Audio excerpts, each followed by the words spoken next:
मुख्यमंत्री देवेंद्र फडणवीस ने सोमवार को पानी फाउंडेशन द्वारा आयोजित सत्यमेव जयते फार्मर कप 2026 का उद्घाटन किया।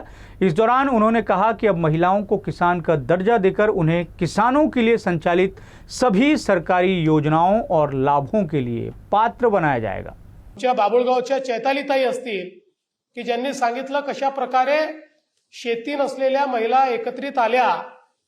मला त्यांना सांगायचं आहे की तुमच्याकरता महाराष्ट्र सरकारने एक खूप मोठा निर्णय घेतलेला आहे।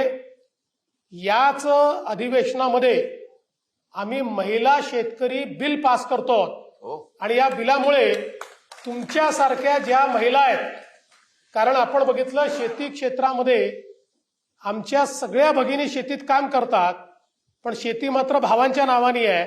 त्यामुळे शेतकरी हे भाऊ आहेत आणि बहिणी या शेतमजूर आहेत। त्याच्यामुळे आता आपण कायदा केलेला आहे।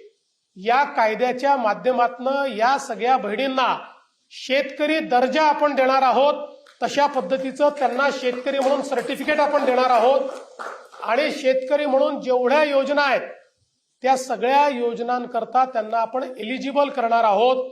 त्यामुळे चैतालीताई आता तुम्हाला काळजी करायचं कारण नाही।